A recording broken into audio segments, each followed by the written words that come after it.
m'appelle Jamel Agawa et je suis très content que l'Afrique du Nord soit une zone dans laquelle Viber se développe excessivement bien. Nous avons 900 millions d'utilisateurs dans le monde, présents dans à peu près tous les pays du monde, et avec une très grosse population de Tunisiens qui utilisent Viber de manière quotidienne. Viber, c'est une plateforme qui a été créée il y a 7 ans, qui a beaucoup grossi depuis, et que nous avons décidé de transformer depuis une plateforme de messagerie vers une plateforme multi-contenu, depuis laquelle les utilisateurs peuvent échanger non seulement des messages, des appels téléphoniques comme ils le font d'habitude, mais aussi du contenu provenant de différents partenaires extérieurs. Nous avons aujourd'hui des bureaux un peu partout dans le monde et des utilisateurs un peu partout dans le monde. Aujourd'hui, je suis à Lisbonne pour le Web Summit et très content d'être ici pour partager notre expérience de plateforme mondiale de messagerie et de leader de notre marché.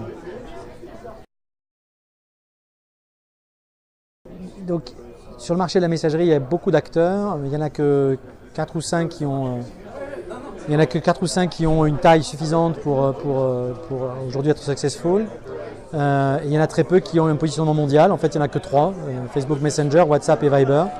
Les autres ont des positionnements très locaux. Donc WeChat est très gros, mais un positionnement exclusivement chinois. Line est très gros aussi, mais avec un positionnement exclusivement japonais. Et KakaoTalk en Corée du Sud exclusivement.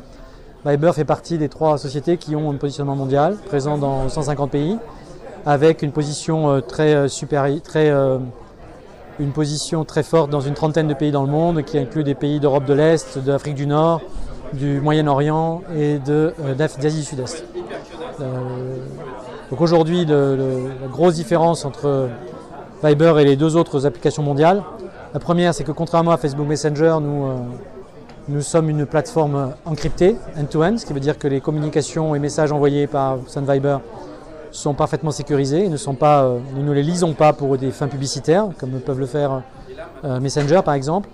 Notre grosse différenciation par rapport à WhatsApp, c'est que nous ne sommes pas seulement dans un produit simple de messagerie et d'envoi et d'appels. Nous avons ouvert notre plateforme à de multiples bots, de multiples services extérieurs. Donc on peut par exemple chercher du contenu sur YouTube, sur Spotify, sur Giphy, des plateformes d'images depuis Viber, ainsi que même accéder à des fonctions d'e-commerce dans certains pays depuis Viber. Donc c'est une plateforme qui est beaucoup plus ouverte que WhatsApp qui est extrêmement fermée et une plateforme beaucoup plus sécurisée et beaucoup plus encryptée que Facebook Messenger qui au contraire utilise le contenu des conversations pour proposer de la publicité. Par rapport à nos utilisateurs, Facebook, Messenger et WhatsApp ont plus d'utilisateurs que nous dans le monde. Mais ce n'est pas vraiment quelque chose qui nous empêche de dormir parce que je fais partie des utilisateurs de WhatsApp par exemple. Il se trouve qu'une fois par mois, je vais ouvrir WhatsApp et vérifier un nouveau feature ou quelque chose comme ça pour voir ce que ça donne. Et je compte dans leurs utilisateurs, ce qui n'est pas très important parce que je ne leur rapporterai jamais d'argent, je pense. Ce qui m'importe plus, pour moi, c'est de transformer nos utilisateurs transformer Viber en l'application principale pour nos utilisateurs, c'est-à-dire être dans le first screen, sur le premier écran du téléphone, voir les quatre applications qui sont les plus importantes. Et ça, c'est beaucoup plus important que de savoir si on a plus ou moins d'utilisateurs, parce que de toute façon, notre nombre d'utilisateurs est largement suffisant dans le monde pour permettre notre développement, notre existence, notre croissance et notre bonne santé financière.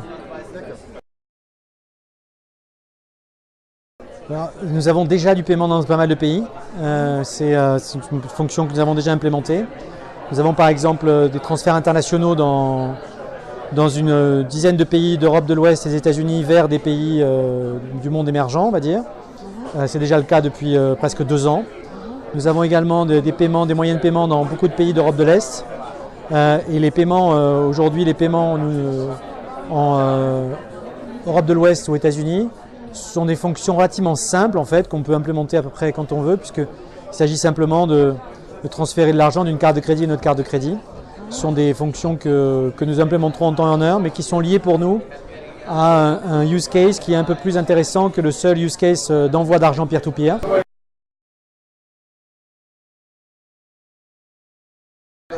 Viber a été racheté, il a peut-être raté ça, je suis désolé.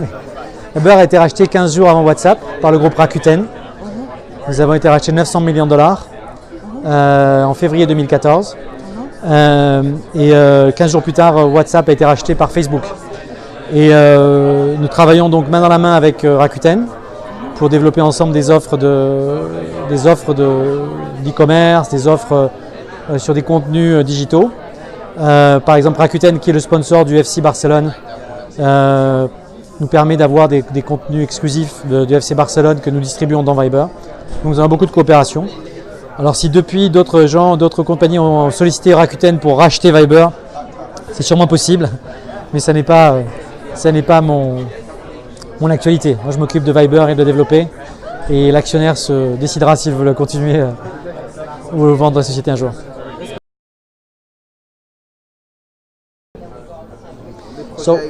Nous investissons énormément plutôt dans ce qui est artificial intelligence. Mais en général, nous ne sommes pas dans les connected devices, nous ne vendons pas de device. Donc nous, ce qui nous intéresse plus dans tout ce qui se passe dans ce monde-là, c'est la possibilité de transformer ces technologies pour des technologies qui nous permettent de communiquer plus facilement. Donc par exemple, dans le futur, il ne me paraît pas très crédible de penser que les enfants d'aujourd'hui, dans 10 ans, continueront à taper sur un petit clavier pour envoyer des messages. Je pense qu'ils seront plus habitués à parler, parce qu'ils s'habituent petit à petit à parler à des devices à la maison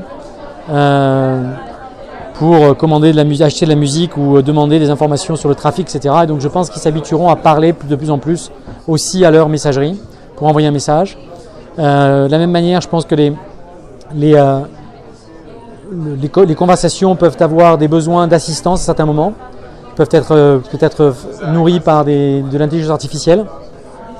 Et de la même manière, les problématiques de langue doivent être réglées, parce que je pense qu'on vit dans un monde aujourd'hui où dans 20 ans, un Tunisien fera du business avec un Russe, un Tunisien basé aux États-Unis fera du business avec un Russe basé en Grèce, et tous ces gens-là parleront la même langue, qui est la langue universelle de l'électronique, un peu comme le Bitcoin est en train de s'imposer comme une monnaie universelle.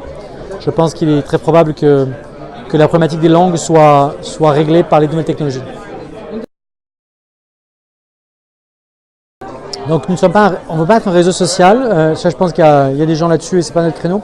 En revanche, nous avons commencé notre chemin vers l'ouverture de Viber en tant que plateforme ouverte à d'autres services. Et donc c'est très important pour nous, vous voyez, vous parliez de Messenger tout à l'heure, ils essaient de faire tout eux-mêmes.